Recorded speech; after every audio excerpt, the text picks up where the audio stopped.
25 ساڵان بەریانەها 5 ئادارە 1992 لەڤێر لە ڕانیە دەمێکی دیرۆکیش بۆ کوردان هات تۆمارکردن دەمێک بوو دەستپێکی قۆناغەکان نوە دیرۆکیە کوردان بوو لە باشووری کوردستانێ 25 ساڵان بەریانەها خەما مەزنا کوردان ڕزگاربوون بوو ژێ زۆرداریە حەزبا بەحەز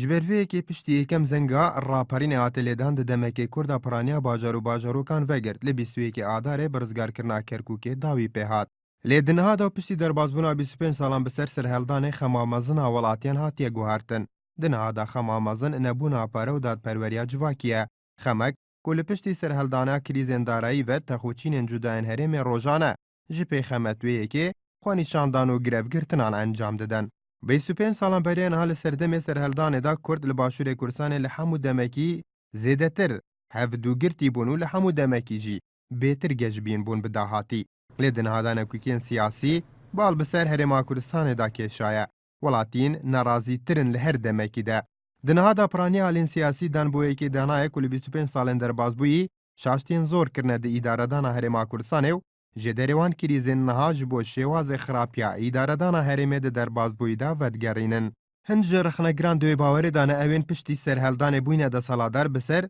sifreka amadekirî ketine û her li destpêkê tor uyayeka dewletdarî û îdaredana welatiyan nebûye ji ber vê yekê her li piştî serhêldanê di demekê Kurd da dest bi ser piraniya keresteyên karkirinê dagirtinek û bi jêrxana abûriya Herêma Kurdistanê tê danan û pêxeme destketinên kesî û hizbî da bi bihayekê herzan bi welatên hevsê firotine ji bilîweyekê jî ew rexnegiran dewê bawerê dane desaladarên herêmê li cihêweyekê hizir di pêşketina nimûneyeka serkeftî di îdaredana welat da bikin demekê Kurd piştî serhêldanê her ji pêxeme destkeftên kesî û hizbî da şerrekê navxwe dest pê kiriye ku dema 4 salan dom kiriye û ji bilîweyekê bi hezaran welatî bûyne qurbanî asawarên vî şerî heya niha jî berdewam in ku xwe ji asawarên du îdareyî û nebûna bawerî di navbera aliyan da dibîne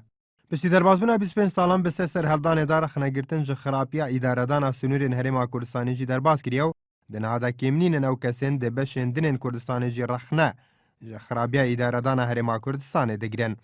rexnegirên hikûmeta herêmê di beşeka dina Kurdistanê da dibêjin Kurd ji hemû beşên Kurdistanê serhêldan bi destkefteke mezin ji bo hemû Kurdan danaye û li destpêkê ve gejbîn bûnebûyekê desaladarên Kurd başûrê Kurdistanê bi pêşkêşkirina ezmûneka serkeftî hestê bawerî bixwekirinê di nava takê Kurd di beşên dinên Kurdistanê bilind kiriye lê dinhada ezmûna xirab îdaredana desaladarên Kurd bandorên xirab kiriye ser hestê bawerbixwebûna takê Kurd di beşên dinên Kurdistanê jî bawayekî ku neyarên çareseriya pirsa Kurdan di beşên dinên Kurdistanê rojane di medyan û lê çentireyên dîn ve ezmûnên xirab îdaredana desalata Kurdî didin bi çavê Kurdên beşên dinên Kurdistanê ji bo wê yekê ew jî hêzir di hikûmet û desalata Kurdî da nekin